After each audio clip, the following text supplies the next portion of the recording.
અમને વિધાનસભામાં સવાલ કઈ રીતના કરી શકે, આદિવાસીને ભેગા કઈ રીતના કરે, આદિવાસીની હક અધિકારની વાતો કેમ કરે, આદિવાસીઓની સ્વાભિમાનની વાતો કેમ કરે, એને જેલમાં નાખો. અને તમે જોયું હશે, મને એક વાર નથી અનેક વાર જેલમાં નાખવામાં આવ્યા. એક વાર જેલમાં નાખવામાં આવ્યો, બીજી વાર મારા પરિવાર સાથે 90 દિવસ જેલમાં રાખવામાં આવ્યો, અને ત્રીજી વાર હમણાં પણ મને 80 દિવસ જેટલી જેલમાં રાખવામાં આવ્યો. એક સામાન્ય બાબતમાં જ્યારે મામલતદાર ટેબલ પર જામીન આપી દે, છતાં આ લોકોએ મને સેશન કોર્ટમાં રજૂ કર્યો. મારા વકીલોને કોર્ટમાં આવવા નહીં દીધા. મને નર્મદા જેલની જગ્યાએ સેન્ટ્રલ જેલ વડોદરા રાખવામાં આવ્યો. તારીખ પર તારીખ, તારીખ પર તારીખ, તારીખ પર તારીખ, તારીખ પર તારીખ, અને 80 દિવસ સુધી મને જેલમાં યાતનાઓ આપવામાં આવી. ત્યારે એમણે કીધું, ચૈતરભાઈ, હવે તમે અવાજ કરશો તો ફરી જેલમાં તમારે આવવું પડશે.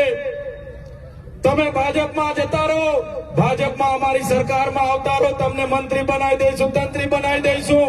તમે આદિવાસીઓનું લડવાનું બંધ કરો.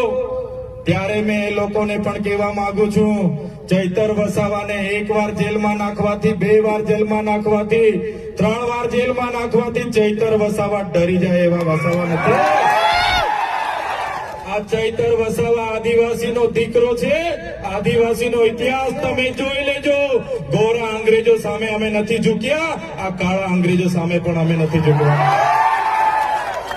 ત્યારે તમે જોઈ લો, 80 દિવસ સામાન્ય બાબતમાં મને રાખ્યો, ત્યાં એટલી યાતનાઓ આપી. મારો પરિવાર દુખી, મારા કાર્યકરો દુખી, મારા પાર્ટીના લોકો ચિંતા કરે.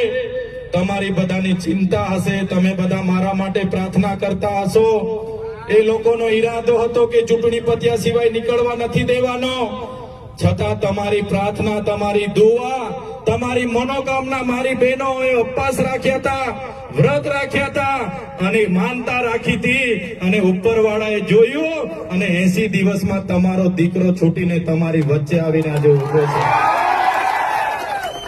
છૂટ્યા પછી પણ હું જયારે બહાર નીકળ્યો, અને મારા વકીલોએ, મારા પ્રદેશ પ્રમુખ